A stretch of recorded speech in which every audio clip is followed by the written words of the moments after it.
Imagine you die, you get a proper burial, you rest in peace for about 9 months, and then your enemies dig up your rotting corpse, dress it in fancy robes, prop it up on a throne, and put it on trial for crimes you allegedly committed while you were alive. That is not the plot of a horror movie.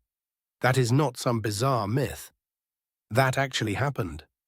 In the year 897 AD, the Catholic Church held what is now known as the Cadaver Synod, a formal ecclesiastical trial in which a dead pope was literally exhumed from his grave, dragged into a courtroom, and forced to answer for his sins. Well, forced is a strong word. He was a corpse. He didn't answer for anything. But they appointed a teenager to stand behind the rotting body and answer questions on his behalf. I told you this was unhinged. This is the story of the most insane thing the Catholic Church has ever done, and honestly, considering the competition, that is really saying something. To understand how we got to the point where grown men in religious robes thought it was a good idea to put a dead body on trial, we need to understand what Rome looked like in the 9th century, and the short answer is an absolute mess. This was not the era of a unified, powerful church guiding Christendom with a steady hand. This was the era historians sometimes call the pornocracy, or the rule of the harlots, a period roughly spanning the late 800s to the mid-900s, where the papacy was essentially a political football being kicked around by powerful Italian aristocratic families. Popes were being installed, deposed, imprisoned, and murdered at a rate that would make a Game of Thrones writer blush. In the span of just 1 decade in the late 9th century, Rome cycled through nearly a dozen popes. Some lasted years, some lasted weeks. One, Pope Theodore II, lasted a grand total of 20 days. The papal throne was not a seat of spiritual authority during this period. It was a seat of raw, brutal, often deadly political power. And the man at the center of our story today, Pope Formosus, found himself caught right in the middle of all of it. Pope Formosus had one of the most turbulent careers in the history of the papacy, and that career started long before he ever became pope. Born around 816 AD, Formosus was a talented and ambitious clergyman who rose through the ranks to become the Bishop of Porto, a prestigious position near Rome. He was so capable, in fact, that he was sent on major diplomatic missions, including efforts to convert the Bulgarians to Christianity, which he did so successfully that the Bulgarian king actually requested Formosus become their archbishop. Now here is where things start to go sideways. Formosus had enemies in Rome, particularly Pope John VIII, who accused him of abandoning his diocese, conspiring to seize the papacy, and a handful of other charges that were almost certainly politically motivated. Formosus was excommunicated, stripped of his holy orders, and forced to flee Rome. He wandered in exile for years. But the political winds shifted, as they always did in 9th century Rome, and Formosus was eventually restored to his position. And then, in 891 AD, he was elected pope. His papacy lasted about 4.5 years, during which he made a decision that would come back to haunt him quite literally after death. He crowned Arnulf of Carinthia as Holy Roman Emperor. This was a politically explosive move because it angered the powerful Spoleto dynasty, an Italian noble family that had their own candidate for emperor, a man named Lambert of Spoleto. Formosus died in April of 896 AD, probably of natural causes, though with Rome being what it was, you can never be completely sure. He was buried in St. Peter's Basilica, and by all rights, his story should have ended there. But the Spoleto family had long memories and very, very short tempers. After Formosus died, the papacy changed hands with dizzying speed. His immediate successor, Boniface VI, lasted about 15 days before dying, possibly of gout, possibly of something more sinister. Then came Pope Stephen VI, sometimes called Stephen VII, depending on how you count, and this is where our story takes its horrifying turn. Stephen VI was a puppet of the Spoleto dynasty. Lambert of Spoleto and his mother, Agiltrude, were the real power behind his throne, and they wanted revenge on Formosus for crowning their rival as emperor. So in January of 897 AD, roughly 9 months after Formosus had been buried, Pope Stephen ordered his body exhumed. Let me paint this picture for you because the historical sources really want you to understand how grotesque this was. The corpse of Formosus, now in an advanced state of decomposition, was pulled from its tomb in St. Peter's. It was dressed in full papal vestments, the elaborate robes and regalia of the office. And then it was propped up on a throne in the Basilica of St. John Lateran to stand trial.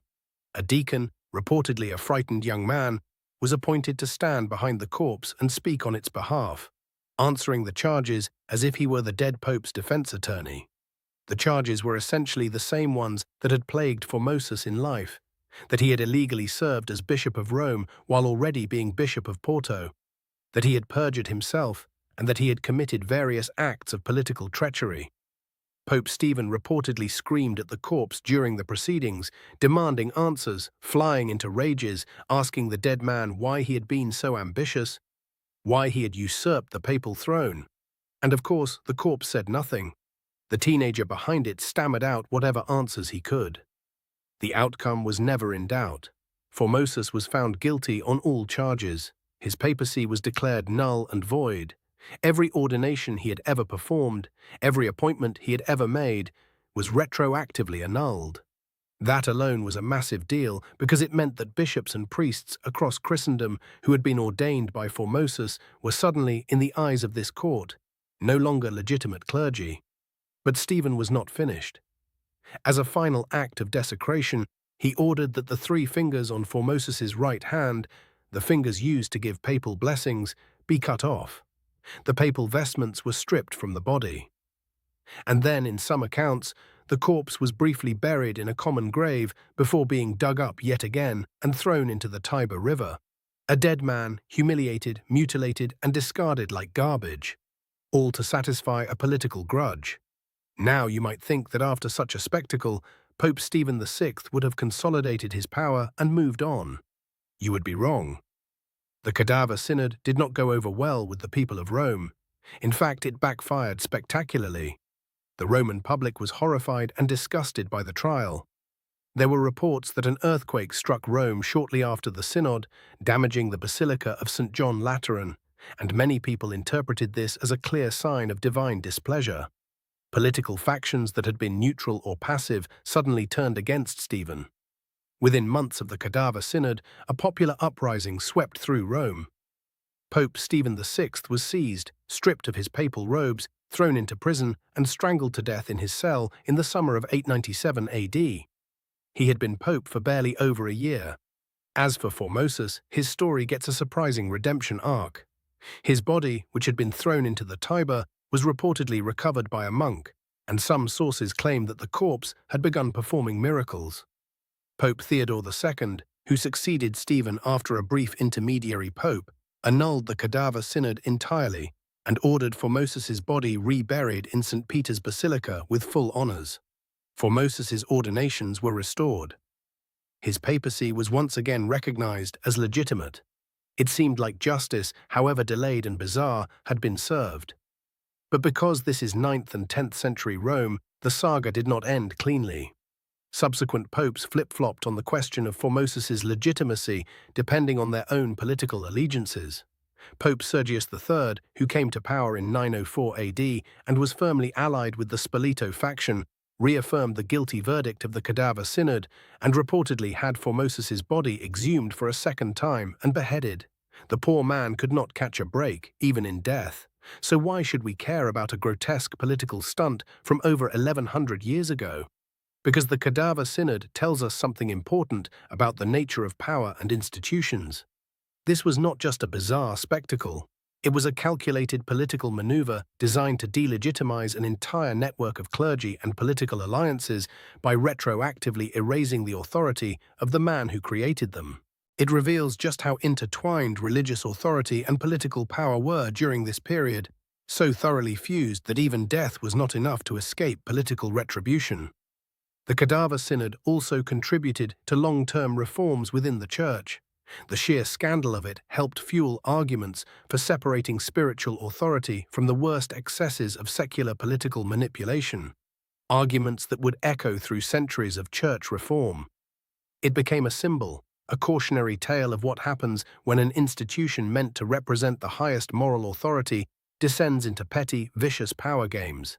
And honestly, on a purely human level, There is something deeply unsettling and darkly fascinating about the image of a decomposing pope propped up on a throne, surrounded by powerful men screaming accusations at a body that cannot respond.